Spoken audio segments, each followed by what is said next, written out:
Hi guys, and welcome back to the channel. So in this video I'm going to show you how I made this really basic simple rack for your clamps. If you're like me, you might have your clamps lying around. It was about time I organised them. I just wanted to make something really quick and simple and easy, and I made it out of just scrap pallet wood. So as you can see, it's quite useful. It keeps all of your clamps nice and organised. So for this project I'm going to be using some pallet wood around 22mm thick. The thicker the better. I figured that it would hold the clamps more effectively the thicker the wood is. So first I'm going to mark out a section of this wood to give me the top and the bottom of the clamp rack.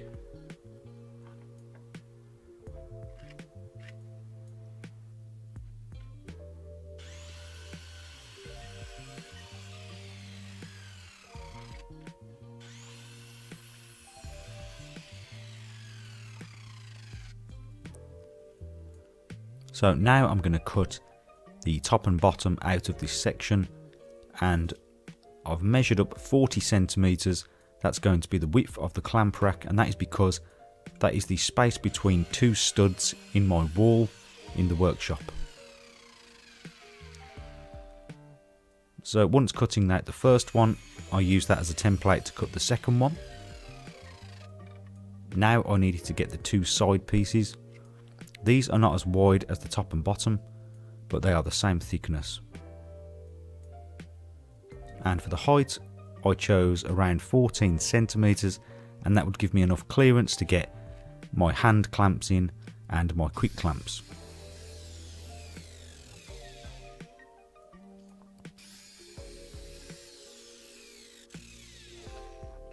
And again, once the first piece was cut, I used that as a template to cut the second piece.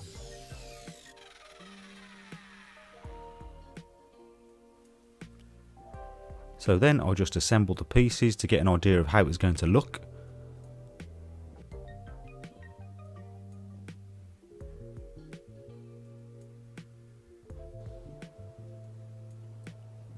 So now I'm going to mark up the thickness of the sides, and that will allow me to work out where I'm going to cut out some sections for the clamps to go.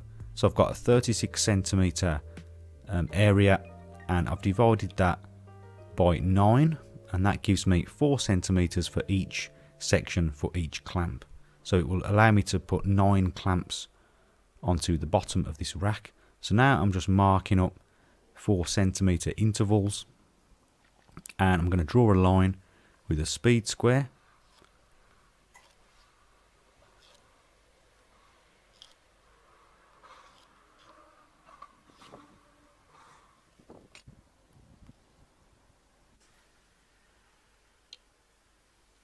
So then I found the centers of each section and marked these up, and then marked these also with a speed square.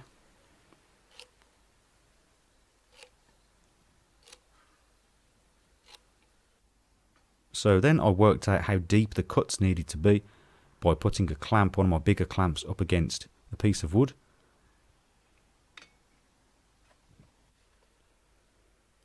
So then I copied that measurement with a combination square onto the piece, and now I measured the thickness of the clamp steel, and I needed to match that up with an appropriate drill bit, and it was 1/2 centimeter or 5 millimeters.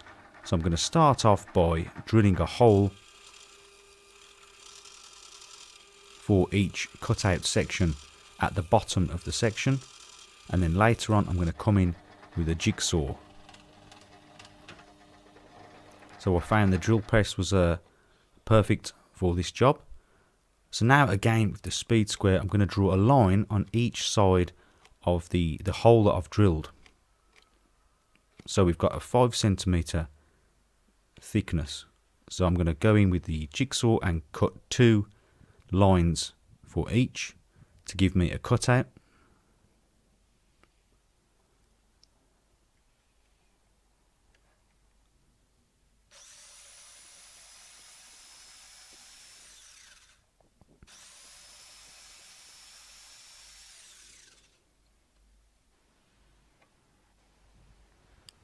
after cutting the first one, I just tested and it fit nicely. So then I wanted to give everything a quick sanding down. So for that I used an 80 grit sandpaper and a random orbital sander and just went around all the edges as well to smooth them over. I then went in with some sandpaper to go into these cutouts.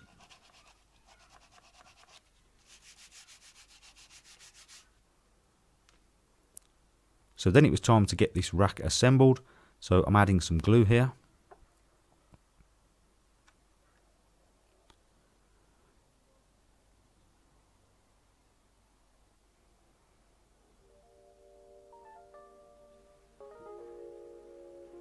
And then drilling some pilot holes through and adding some screws.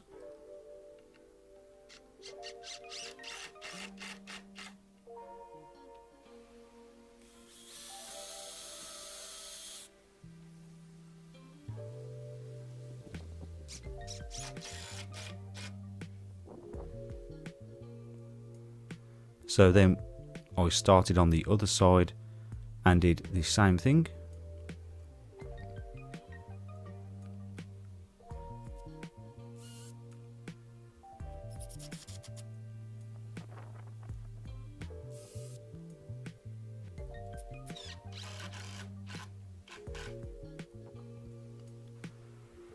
So now I just wanted to mark a hole for each side of the rack, and that would allow me to attach it to the stud wall on either side. So I'm just going in with the combination square to make sure the holes are exactly where I want them. And then I thought it would be a good idea to give it a coat of grey stain, and that will match some of the other things that I've got in my workshop and just make it look a bit neater. So now you can see with my workshop I've got exposed studs and it fits nicely in between the studs so that I can screw either side directly into the studs.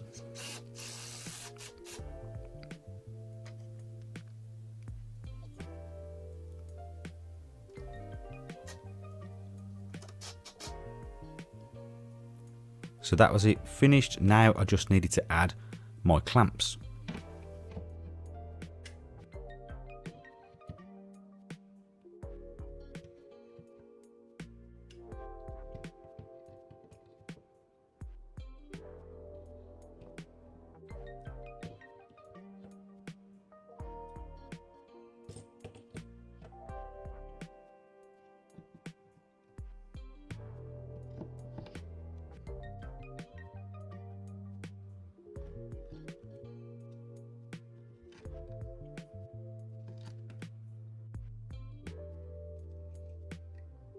So that's about it for this video, guys. If you liked the video, please remember to like and also consider subscribing for more DIY related videos. And as always, thank you very much for watching, and I'll see you next time.